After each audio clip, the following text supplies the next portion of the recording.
안녕하세요. 오늘 저널 미팅 발표를 맡게 된 지능형 신경공학 연구실 소속 김우진입니다. 오늘 제가 발표할 논문의 제목은 Effectiveness Assessment of Repetitive TACS with Concurrent EEG and FNRS Measurement로 내용은 TACS 자극을 가할 때 개인별 시간을 추정하는 프로토콜을 제안하는 논문입니다. 페이퍼 인포메이션으로 저널은 Health Information Science and System으로 임팩트 팩터는 6.0이고 메디컬 인포메틱스에서 Q1급 저널입니다. 다음으로 백그라운드입니다. 첫 번째 문단은 비친습적 뇌자극은 환자들을 위해 20년 전에 도입되었으며 여러가지 장점이 있어 널리 사용되었다고 합니다. 다음 문단으로는 비친습적 뇌자극의 종류를 소개시켰으며 TDCS에서 현재 TACS가 유명하여 널리 쓰이고 있다고 합니다. 다음으로는 TACS의 여러 효과들에 대해 설명해주고 있으며 전두엽에서의 세타 자극은 워킹 메모리를 향상시키는 선행 연구를 언급하고 있으며 TACS와 TDCS는 평균적으로 16분에서 20분 정도를 자극 가한다고 합니다. 다음으로는 TACS의 정기적인 자극이 EEG와 FNRS와 MRI 등 데이터에 간섭하여 노이즈를 발생시킨다고 합니다. 이후 F의 MRI와 비교하여 FNRS의 장점을 설명하는데 FNRS는 EEG와 쉽게 결합할 수 있다고 하며 EEG와 FNRS의 조합은 각각 상호 보완적인 정보를 제공할 수 있어 신뢰성을 높일 수 있다고 합니다. 마지막으로 본 연구의 목적을 설명하고 있는데 첫 번째로 EEG와 FNRS의 조합을 사용해서 TACS의 효과를 정확하게 판단할 수 있는지 파악하고자 하며 두 번째로는 참가자별 최적의 자극 프로토콜을 결정하는 것이라고 합니다. 그리고 본 논문의 스페셜리티로 TACS의 온라인 효과를 확인하였으며 아직까지 TACS에 대한 혈역학적 변화를 확인한 것이 없고 최적의 매개 변수 결정을 위한 평가가 없어 그것을 제시한다고 합니다. 그리고 실험에 들어가기 전 가설을 세웠는데 EEG 주파수 파워와 FNRS의 결합이 TACS의 효과를 평가하는 데 사용될 수 있을 것이고 이후 설명할 제안한 기준이 맞춤형 프로토콜을 결정하는 데 사용될 수 있을 거라 생각된다고 합니다. 데이터는 총 15명으로부터 측정되었으며 TACS와 쉐임이 최소 2개월 차이로 각각 한 번씩 측정되었습니다. EEG는 오른쪽 그림과 같이 1020 시스템을 이용한 16개의 채널이 이용되었고 FNRS는 8개가 이용되었다고 합니다. TACS는 좁은 지역을 집중적으로 자극하는 HD TACS가 이용되었고 전두엽의 4개의 자극 채널과 1개의 리턴 채널로 이루어져 있습니다. 강도는 1mA로 메모리와 관련이 있다는 세타 대역인 OLH가 이용되었다고 합니다. 자극 시간은 총 16분으로 2분의 자극이 8번 이루어졌다고 합니다. 패러다임으로 실험은 4부분으로 이루어져 있는데 첫 번째로 3분 동안의 휴식, 이어서 자극 이전 3분, 그 다음에 24분 동안의 자극, 마지막으로 자극 이후에 3분으로 구성되어 있습니다. 이는 아래 그림에 나타나 있습니다. 실험 전에 참가자들은 편안한 의자에서 3분간 편안하게 쉴 것을 요청받았고 그 후 참가자들은 자극 세션 이전에 각각 35초의 자극과 25초의 휴식이 있는 3회의 듀얼 투백 작업을 완료했습니다. 자극 중 세션에서는 8번의 TACS나 쉐임의 반복이 이루어졌고 각 자극 사이에 1분의 듀얼 투백 태스크가 시행되었습니다. 자극 이후 세션에서는 참가자들은 자극 이전과 유사한 형태로 듀얼 투백 태스크를 3회 완료했습니다. 듀얼 투백 태스크는 간단히 두 가지를 기억하는 것으로 위치 그리고 색깔을 기억하여 각 그림이 2.5초씩 주어질 때 두 번 전에 주어진 그림과 같은지 다른지 판별하는 태스크입니다. 이때 위치가 일치할 경우 마우스 왼쪽, 색깔이 위치할 경우 마우스 오른쪽을 누르라 지시받았으며 둘 다일 경우에는 둘 다 누르도록 지시받았다고 합니다. EEG는 1에서 50Hz로 밴드패스 되었고 안구 전도를 인한 노이즈를 제거하기 위해 ICA가 진행되었습니다. 웨이블렛 시그널 디노이징 알고리즘을 이용하여 신호의 인공 잡음을 제거하였고 이후 몰렛 웨이블릿 알고리즘을 이용하여 6개의 밴드가 설정되었습니다. F널스는 Modified Beer Lambert 법칙을 이용하여 옥시헤모글로빈과 디옥시헤모글로빈으로 나누었고 이후 0.0018에서 0.18Hz로 밴드패스 되었습니다.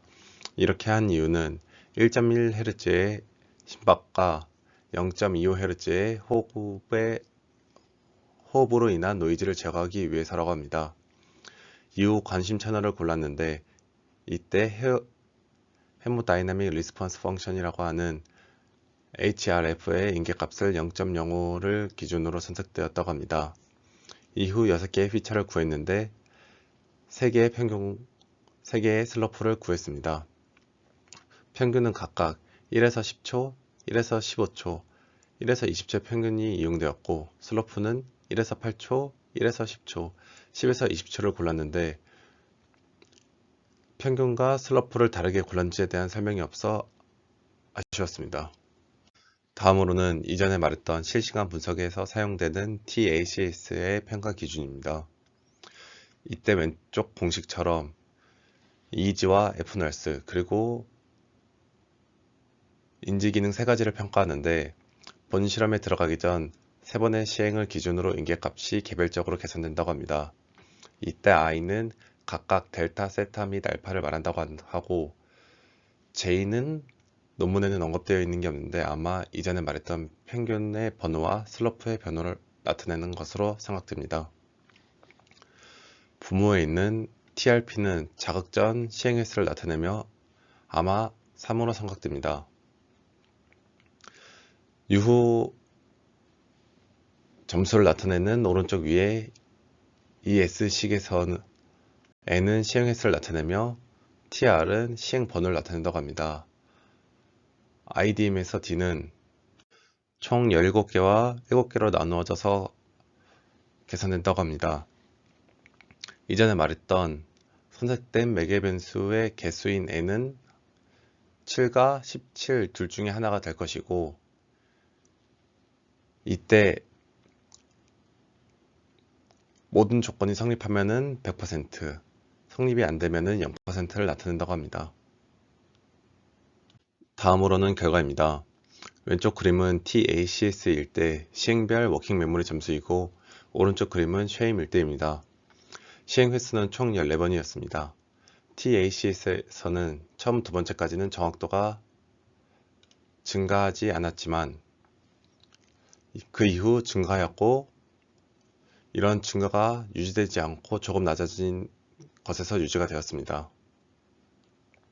이러한 변화는 시험에서는 관찰되지 않았다고 하여 TACS가 이전 연구 결과와 일치하여 기억 능력을 향상시키는 것이 분명하다고 합니다. 다음으로는 F널스를 분석한 결과로 각 시행에서의 TACS나 쉐임으로 인한 변화를 보여줍니다. 논문에서는 이 둘의 차이는 자극이 시작된 6번째인 9번째 시도부터 차이가 나는데 TACS를 자극했을 때 쉐임보다 혈역학적 반응이 유의미하게 더 빠르게 발생했다고 합니다. 다음 그림으로는 F널스의 자극 중 및 이후의 특징 변화를 초록색 및 보라색으로 나타낸 그림으로 검정색 점선은 사전 자극 세션에서 각 특징의 평균값인 인계값을 나타낸다고 합니다.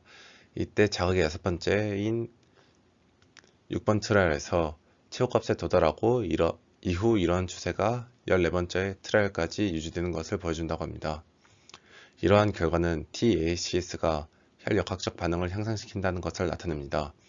또한 TACS의 영향이 전체 자극 시간 동안 계속해서 증가하지 않고 참가자마다 특정 자극 시간 이후에 헤모다이나믹 리스폰스에 미치는 영향이 안정된 수준을 유지한다는 것을 나타낸다고 합니다. 다음으로는 TACS의 효과를 평가하기 위해 전두엽 및 두정엽의 EEG 파워를 분석한 결과로 델타 대학에서 7번째 트라이얼 이후 인기값을 초과하기 시작한다고 합니다. 이러한 추세는 자극이 끝난 이후에도 유지가 되었고 세타 밴드도 비슷한 추세를 확인할 수 있었습니다. 그러나 그에 반해 알파, 베타, 감마 대역에서는 일관된 패턴을 보이지 않았다고 합니다. 논문에서는 이러한 이유로 TACS가 델타와 세타에서만 영향을 미칠 수도 있다고 하는데 그거에 대한 반박으로 TACS의 자극이 자극 밴드와 이웃되는 대역의 변화를 유발할 수도 있다고 나와 있어 본 해석의 한계점을 나타내고 있습니다. 마지막으로 EEG, F널스 및 응답 정확도를 활용하여 최적의 TACS의 자극 시간을 찾는 프로토콜을 제안합니다. 자극 시간은 최대 15개의 트라이얼, 즉 최대 자극 시간이 30분으로 설정되었고 30분 전에 설정해 놓은 특징들의 인기값이 전부 넘어 100%가 되면은 그 상태로 자극이 종료되도록 설정했습니다. 파라미터가 80%가 넘지 않으면 자극이 다시 한번 반복되도록 했으며 80%가 2번 넘으면 자극이 끝나도록 프로토콜이 이루어졌습니다. 이때 파라미터가 7개였을 때 이 프로토콜에서 TACS 그룹은 30분 전에 73.3%가 중단되었고 쉐행 그룹은 26.6%가 중단된다고 합니다. 그러나 17개의 파라미터를 이용할 때에는 TACS는 66.7% 정도가 30분 전에 자극이 중단되었고 쉐행 그룹은 13.3%가 중간에 중단된다고 합니다. 이러한 결과는 워킹 메모리 점수와 일치한다고 합니다. 피험자 5, 6, 7, 8은 워킹 메모리 점수가 20점대로 평균 50점대보다 너무 낮았고 쉐임에서의 4번과 12번 피험자의 평균 점수가 8%로 너무 높은 정확도를 보였다고 합니다.